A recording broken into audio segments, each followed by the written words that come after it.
참 반갑습니다. 우리 하나님께서 오늘도 놀라운 은혜를 주실 줄을 믿습니다.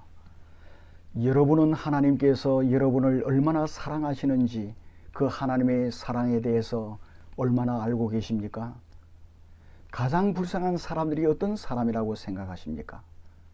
진정 자기를 사랑하는 사랑을 깨닫지 못한 채 음지에서 살아가는 사람일 것입니다. 그 사랑을 깨달을 때 비로소 행복이 무엇인지를 알며 기쁨을 누리며 살아갈 수 있는 것입니다. 모든 사랑 중에서 가장 근본적인 사랑은 하나님의 사랑입니다. 하나님께서 나를 얼마나 사랑하시는지 그 사실을 깨닫고 알 때 비로소 우리의 환경과 상황이 어떠하든지 우리는 평강을 누릴 수가 있고 진정 기쁨을 누릴 수가 있는 것입니다. 우리를 향한 엄청난 하나님의 사랑은 말로 헤아릴 수 없이 많은데 그 중에 첫 번째, 우리를 미리 정하신 것입니다. 하나님은 당신의 마음을 우리에게 주시고 우리를 선택하시고 우리를 미리 정하셨습니다. 미리 정하셨다라는 이 말씀은 앞서서 정하셨다는 의미입니다. 이 미리 정하다라는 그리스 말은 프로리조라는 말입니다. 이 말은 프로라는 말과 호리조라는 말의 합성어입니다. 이 프로라는 말은 앞서서라는 말이고 호리조라는 말은 영어로 호리전입니다. 수평선, 이 수평선이라는 의미입니다. 이 수평선은 한계를 정합니다. 수평선 너머에 있는 것은 볼 수가 없습니다. 그래서 미리 정하셨다라는 이 말의 의미는 우리 하나님께서 당신의 백성들을 미리 아셨고 특별한 범주 내에 두셨다는 의미입니다. 우리 하나님은 우리를 미리 정하셨을 뿐 아니라 특별한 뜻과 특별한 목적과 특별한 목표를 위하여 우리를 따로 세워두신 것입니다. 우리 하나님께서는 우리를 위하여 특별한 운명을 그려 놓으셨습니다. 베드로전서 2장 9절에서 이렇게 말씀하십니다. 너희는 택하신 족속이요 왕같은 제사장들이요 거룩한 나라요 그의 소유가 된 백성이니라고 말씀하십니다. 우리는 택하신 족속입니다. 그뿐만 아닙니다. 거룩한 나라입니다. 예수를 믿음으로 이스라엘 백성이 된 우리는 구별된 나라입니다. 그리고 그의 소유된 백성이라고 말씀하십니다. 우리는 하나님의 특별한 소유된 백성입니다. 온 우주와 그 안에 있는 모든 것의 주인이 우리 하나님이십니다. 그러나 하나님께서는 이스라엘 백성을 위하여 특별한 목적을 가지고 따로 떼어 놓으셨습니다. 동시에 우리에게 일어날 일들을 계획하여 두신 것입니다.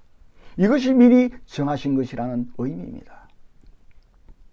로마서 8장 30절에서 우리에게 말씀하시는 것은 하나님께서 우리를 선별하셨고 그 목표에 도달하도록 하시기로 결심하셨다는 말입니다.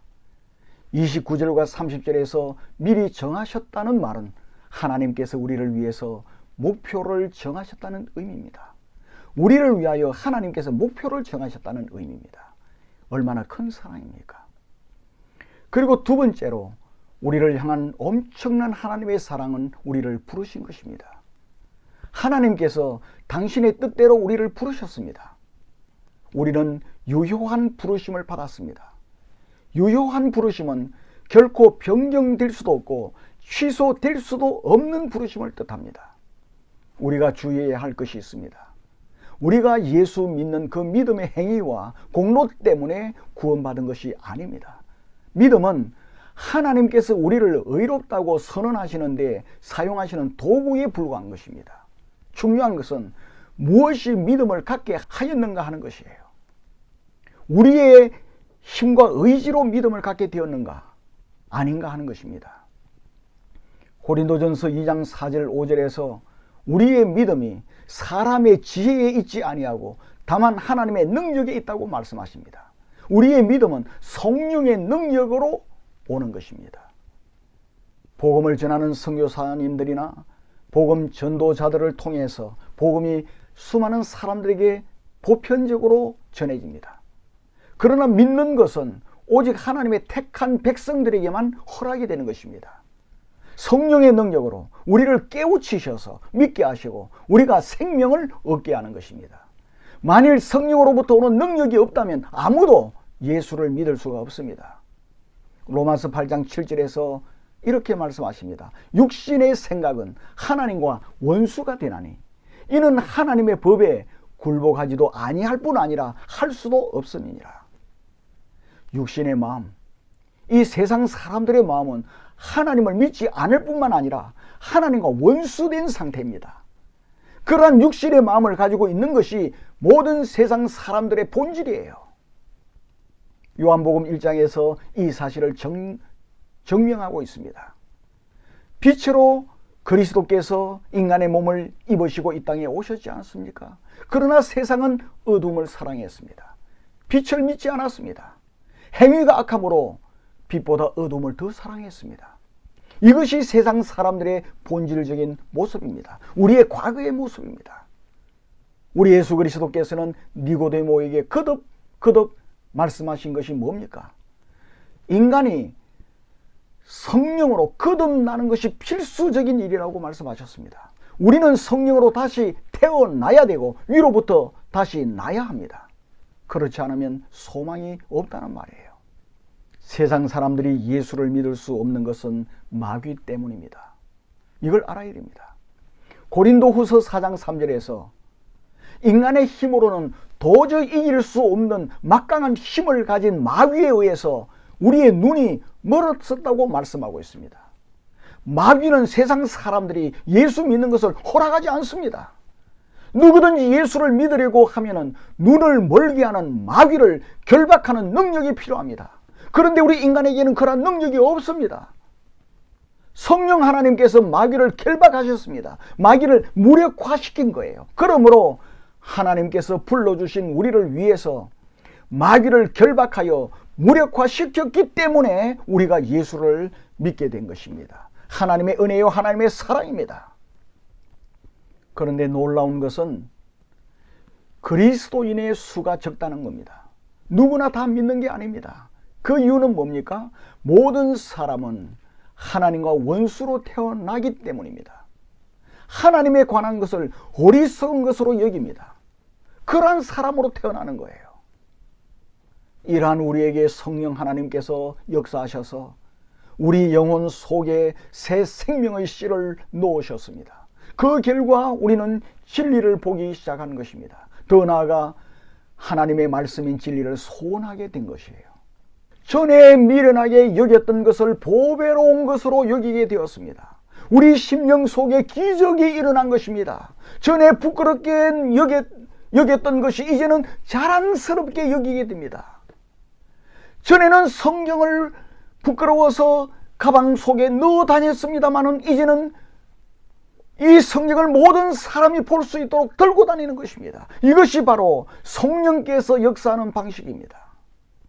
이것을 효력 있는 부르심이라고 부릅니다. 성령 하나님은 사랑으로 우리에게 새 생명을 주시고 우리의 본성을 변화시키십니다. 성령께서는 우리를 억지로 끌고 가지 않으십니다. 전에는 미워하고 전에는 배척하던 복음을 이제 바라고 소원하도록 하십니다. 이것을 행하시는 분은 누굽니까? 하나님이십니다. 로마서 8장 29절 30절의 말씀의 주제가 바로 이것입니다.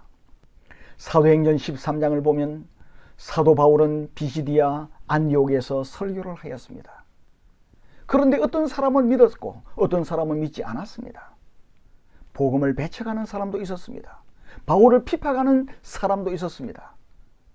이러한 현상에 대해서 사도행전 13장 48절에서 말씀하십니다.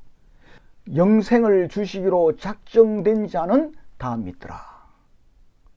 여기서 작정된이라는 말은 위에서 표시해 놓은 것이라는 의미입니다. 영생을 위하여 구별하여 따로 세워 놓은 사람이었기 때문에 믿었다는 겁니다. 만일에 그렇게 하지 않았더라고 하면은 결코 믿지 않았을 것이라고 말씀하십니다.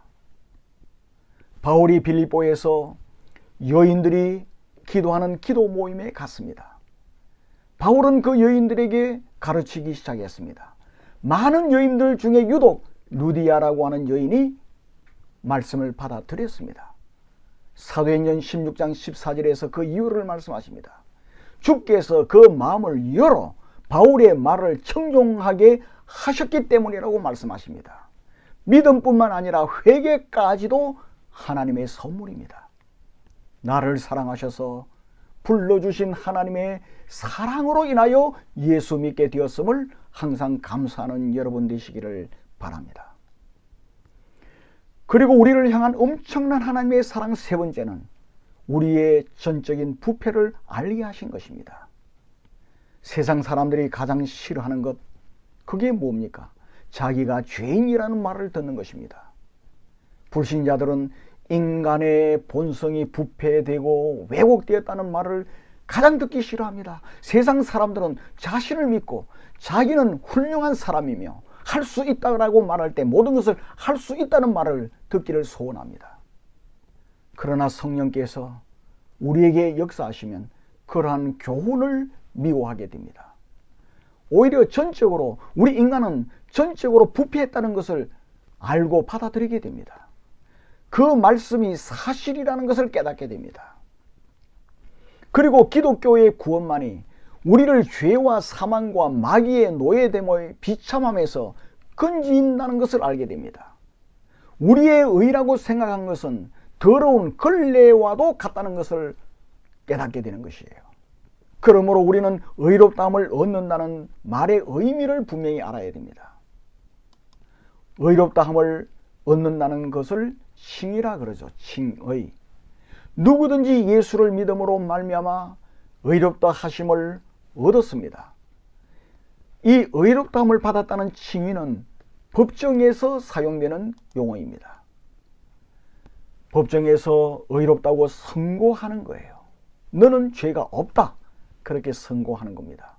이 말은 정죄받는 것의 반대입니다. 우리 그리스도인은 죄인으로 정죄된 상태에서 벗어난 사람입니다. 법정에서 의롭다고 선포된 상태로 옮겨진 사람입니다. 그것을 판결하신 분이 누굽니까? 하나님입니다. 우리는 하나님 앞에서 우리 스스로를 의롭다고 주장할 수가 없었습니다. 하나님이 우리를 의롭다고 하셔야만 우리는 의로운 신분의 사람이 될 수 있는 거예요. 그런데 하나님께서 그렇게 해 주셨습니다. 이 칭의는 단순히 죄 용서함을 의미하는 것만은 아닙니다. 훨씬 더 이상입니다. 우리 하나님께서 우리가 전적으로 죄책이 없다는 것을 선언하시는 거예요. 우리가 마치 죄를 전혀 짓지 아니한 것처럼 여겨주시는 것이 칭의입니다. 하나님께서 재판정에서 우리를 의롭다고 선고를 하셨기 때문입니다. 우리들의 모든 죄와 죄책을 모두 예수 그리스도께 다 전가시켰습니다. 우리의 모든 죄를 주 예수 그리스도의 죄인 것처럼 계산을 하셨습니다. 그래서 그리스도께서 대신 벌을 받으셨습니다. 그리고 하나님의 사랑하신 아들인 예수 그리스도의 완벽한 의를 나의 것으로, 우리 것으로 전가시켜 준 것입니다. 회개 장부에 이 사실을 기록해 주신 거예요. 그렇기 때문에 그 누구도 우리를 고소할 수 없습니다. 우리는 예수 그리스도의 의의 두루마기로 옷을 입었기 때문입니다. 이것이 전적으로 하나님께서 하신 행위입니다. 우리가 한 것이 아니에요. 그뿐만 아니라 이것은 법정에서 선포하는 법적인 하나님의 선언입니다. 여러분, 그렇기 때문에 우리는 다시 죄책감에 빠져서는 안 됩니다. 죄책감을 가져서도 안 됩니다. 여러분, 이것을 꼭 기억하시기를 바랍니다. 회개하고 주님 앞에 자백한 것은 다 잊어버려야 됩니다. 모든 불행과 비참은 다시 나를 찾아올 수가 없습니다. 심지어 우리가 죄를 지을 때에도 칭의가 하나님의 선언한 기초에 우리가 서 있는 것이므로 하등 영향을 미칠 수가 없다는 것을 알아야 됩니다. 우리는 그리스도의 의로 옷 입었습니다. 과거뿐 아니라 미래의 죄도 완전히 가리워졌습니다. 단번에 칭의가 이루어졌습니다. 다시 번복되거나 무효화될 수 없습니다. 우리가 의롭다 하심을 받았으면 그리스도 안에 있는 것입니다. 그리스도와 연합되었습니다. 예수님과 한 몸이 되었습니다. 예수님의 지체가 된 것입니다. 우리는 하나님의 자녀가 되었고 법적인 아들로 받아들여진 것입니다. 이렇게 된 것, 우리에게 달려있는 것이 아님을 기억해야 됩니다. 우리는 실수투성입니다. 죄에 빠지고 넘어지기가 쉽습니다. 어제 예수님 감사합니다 했다가 오늘 불평하는 사람들입니다. 환난을 당할 때 불평을 늘어놓으며 원망하는 사람들이 우리입니다. 우리가 이러함에도 불구하고 우리 하나님께서 주도적으로 하나님의 그 위대한 목적을 이루어 가시기 때문에 우리는 안전한 것입니다. 우리에게는 이러한 하나님의 목적이 있습니다. 그러하기 때문에 우리 하나님께서는 우리에게 어떤 일이 일어나든지 모든 것이 합력하여 선을 이루게 하시는 것입니다. 우리가 살아가는 동안에 도무지 이해할 수 없는 일들이 일어날 때가 있습니다. 참으로 황당한 일을 당할 때도 있습니다. 그러나 결국 모든 것을 합력하여 선을 이루게 하시는 하나님께 감사하게 되는 것입니다. 우리가 잘 아는 시편 119편 71절 여러분 아시죠? 고난당한 것이 내게 유익이라. 이로 말미암아 내가 주의 율례들을 배우게 되었나이다. 고난당한 것이 내게 유익이라고 고백합니다. 내가 고난을 당할 때 마치 하나님께서 주무시고 계시는 것 같았습니다. 그러나 후에는 선을 이루게 해주신 하나님의 은혜와 축복을 이해를 하게 됩니다. 깨닫게 됩니다. 이것이 구원받은 하나님의 백성들이 누리는 중심적인 영광입니다. 우리를 향하신 하나님의 놀라운 사랑인 것입니다. 이 사랑을 여러분 깨달으시기를 바랍니다. 그리고 우리를 향한 엄청난 하나님의 사랑 네 번째는 우리를 영화롭게 하신 것입니다. 여러분 30절에서 의롭다 하신 그들을 또한 영화롭게 하셨느니라 라고 말씀하십니다. 이 영화는 우리가 주 예수 그리스도와 같아지는 것을 의미합니다. 바울은 영화롭게 하셨느니라 라고 말씀하십니다. 하나님께서는 이미 그 일을 하셨다는 겁니다. 시제는 부정과거입니다. 이것은 매우 중요한 요점입니다. 이것은 창세 전에 일어난 것입니다. 우리가 지난주에 살펴보았습니다. 창세 전에 미리 우리를 정하셨습니다. 그 일은 이미 끝나버렸습니다. 우리가 지금 영화롭게 되지 않았다는 것을 우리는 알 수 있습니다. 우리가 지금 영화롭게 되어 있지 않잖아요. 그런데도 사도는 하나님께서 우리를 이미 영화롭게 하셨다고 말씀하고 있습니다. 과거에 일어난 일이라고 말합니다. 절대로 뒤집을 수 없다는 의미입니다. 사도가 일부러 이 부정과거 시제를 사용한 중요한 이유가 있습니다. 그 이유가 무엇입니까? 우리에게는 최종적인 흔들릴 수 없는 확신을 갖도록 하기 위해서 그렇습니다. 우리는 확신을 가져야 돼요. 그래서 이 부정과거 시제를 쓰고 있는 거예요. 영화롭게 된 것은 이미 완성된 것으로 말씀하십니다. 비록 그것이 미래에 일어날 일이지만 이미 주어진 것 이상으로 확실하다는 겁니다. 우리가 영화롭게 된 것은 취소할 수 없는 것입니다. 절대적으로 확실한 것이라는 의미입니다. 그 어떤 것도 우리가 영화롭게 된 그 일을 취소시킬 수가 없습니다. 왜 그렇습니까? 그것은 하나님께서 하신 일이기 때문입니다. 아멘. 우리가 하나님의 뜻 안에 있기 때문입니다. 그렇기 때문에 우리의 영원한 미래가 확실하게 보장이 되는 것입니다. 우리를 사랑하시는 하나님의 크고 놀라운 사랑으로 인해 우리는 이러한 복을 이미 받았습니다. 여러분, 이 확신을 분명히 가져야 됩니다. 어떠한 대적이 여러분들을 대적하고 모함한다 할지라도 이 확신을 가지면 웃을 수가 있습니다. 오히려 그리스도 예수의 이름으로 그들을 불쌍히 여길 수가 있는 것입니다. 사랑하는 성도 여러분, 여러분은 이러한 부르심을 받았습니다. 이러한 부르심을 받았다는 것을 어떻게 알죠? 여러분 어떻게 그 사실을 알 수 있습니까? 우리는 죄인이며 비열한 사람이며 지옥에 갈 수밖에 없는 그러한 사람이었다는 사실, 그 하나님의 말씀을 받아들일 수가 있습니까?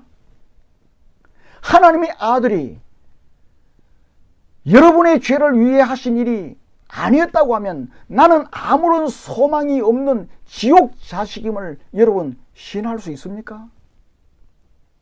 그리고 하나님께서 여러분에게 의의 옷을 입혀 주셨고 새 생명을 주신 것을 여러분 아십니까? 이것을 받아들일 수 있다고 하면 여러분은 부르심을 받았다는 증거입니다. 부르심을 받지 못한 채 유괴에 속한 사람들은 그러한 말을 할 때 모독적인 것으로 여기고 욕설을 퍼붓습니다. 그러나 하나님의 부르심을 받았다면 이 모든 사실을 그대로 받아들이고 아멘 할렐루야를 부르게 되는 것입니다. 우리가 하나님의 부르심을 받았기 때문에 우리는 의롭다 함을 받은 사람들이에요. 의롭다 하심을 받았기 때문에 우리는 영화롭게 된 것입니다. 우리의 영화는 절대적으로 확실한 것입니다. 무슨 일이 일어나더라도 세상이나 육신이나 마귀나 지옥의 권세가 우리를 대적한다 할지라도 우리의 지위에는 하등의 변화가 없는 것입니다. 절대로 우리의 이 신분과 지위는 변화가 없습니다. 여러분 30절을 좀 자세히 보시기를 바랍니다. 이 30절을 보면 성화가 빠져 있습니다. 성화가 뭐죠? 거룩하게 하심이 빠져 있어요. 30절을 보면. 왜 그렇죠? 이 성화는 우리의 신분과 지위에 전혀 영향을 주지 않기 때문에 그렇습니다. 29절과 30절을 우리는 면밀히 관찰해 보아야 됩니다. 그 30절에 보면은 거룩하게 하신다는 말이 빠져 있어요. 이게 중요합니다. 성화는 우리의 신분과 지위에 전혀 영향을 주지 않기 때문입니다. 이것이 하나님의 엄청난 사랑이고 눈물 날 정도로 감격스러운 사랑입니다. 우리는 원래 하나님의 진노 아래에 있었습니다. 그러나 우리가 의롭다함을 얻는 순간에 우리의 신분이 변했고 지위가 변했습니다. 마귀의 자식에서 하나님의 자녀로 바뀌었습니다. 이미 변했어요. 성화라고 하는 것은 이러한 우리의 지위에 영향을 미치지 않는다는 겁니다. 성화는 하나의 과정인 것입니다. 만일에 성화가 지위에 영향을 미치고 이 성화에 따라서 우리의 신분과 지위가 바뀐다고 하면은 천국 갈 사람 아무도 없을 겁니다. 어제 기뻐 찬송하고 할렐루야 부르다가 오늘 화를 내고 하나님을 부인할 때도 있습니다. 그러면 우리는 하나님의 자녀가 되었다가 마귀의 자식이 되었다가 이렇게 될 겁니다. 그런데 하나님은 그 성화가 우리의 지위와 우리의 신분에 영향을 미치지 못하게 하신 거예요. 오직 예수를 믿음으로 어렵다고 된 그 징의에 의해서 우리의 신분이 확정이 된 것입니다. 그리고 중요한 것은 우리가 거룩하게 되는 것은 우리가 예수를 믿음으로 의롭다함을 받을 때 오는 필연적인 것이라는 것을 알아야 합니다. 사람이 의롭다 하심을 받는 순간에 거룩하게 되는 과정이 시작되는 거예요. 요한일서 3장 3절에서 이 사실을 말씀하십니다. 주를 향하여 이 소망을 가진 자마다 그의 깨끗하심과 같이 자기를 깨끗하게 하느니라. 이 말씀 중요합니다. 예수 믿고 구원받아 영화롭게 된 것은 이 내가 예수 믿고 구원받아서 영화롭게 된 것을 믿는 그 사람은 필연적으로 자신의 거룩함에 관심을 가질 수밖에 없다는 거예요. 예수 믿고 구원받았다고 하면서 결코 더러움 속에 계속 빠져 있을 수가 없다는 말입니다. 요한일서 3장 3절의 말씀을 우리는 주의 깊게 살펴봐야 됩니다. 예수 믿고 구원받은 사람은 그때부터 필연적으로 자기를 깨끗하게 하는 것입니다. 왜? 성령이 거하시기 때문에. 성령은 더러운 것을 싫어합니다. 그래서 예수를 믿는다고 하면서 스스로 자기를 깨끗하게 하지 않는 사람은 예수를 진정 믿는 사람 아니에요. 주님 다시 오실 때 영화롭게 될 것을 사모하는 사람은 예수님의 깨끗하심과 같이 스스로 자기를 깨끗하게 하는 것입니다. 여러분, 우리가 신앙생활을 해나갈 때, 제가 목회할 때도 그것 때문에 많은 고통을 당했는데, 오래 예수를 믿은 사람들 중에서 불신자들보다 더 악한 짓을 하는 경우들이 있습니다. 그것을 계속해요. 그러나 예수 믿고 구원받아 성령이 거하면은 그렇게 할 수가 없다는 말이에요. 신분이 바뀐 사람은 그렇게 할 수가 없다는 거예요. 그것을 말씀하고 있는 거예요. 예수 그리스도를 믿는 하나님의 자녀는 그때부터 주님을 사모하게 되고, 다시 죄를 지을 때 고통스러워하게 되고, 회개하게 되고, 눈물을 흘리게 되고, 참회하게 되는 것입니다. 그것은 필연적으로 일어나는 현상이에요. 그래서 성화라고 하는 이 말을 30절에서는 하지 않고 있습니다. 사랑하는 성도 여러분, 하나님의 사랑이 얼마나 큰지 우리는 분명히 알고 나갑시다. 우리를 향한 엄청난 하나님의 사랑은 우리를 미리 정하신 것입니다. 그리고 뭡니까? 우리를 부르신 거예요. 그리고 우리로 하여금 전적인 부패된 사실을 깨닫게 하는 거예요. 그래서 주 예수 그리스도의 십자가만을 붙들게 만드는 겁니다. 더 나아가 우리를 향한 하나님의 큰 사랑은 우리를 영화롭게 하신 것입니다. 여러분, 돈이나 권력이나 그 무엇으로도 살 수 없는 것이 이 하나님의 사랑이요, 하나님께서 우리들에게 주신 엄청난 은혜입니다.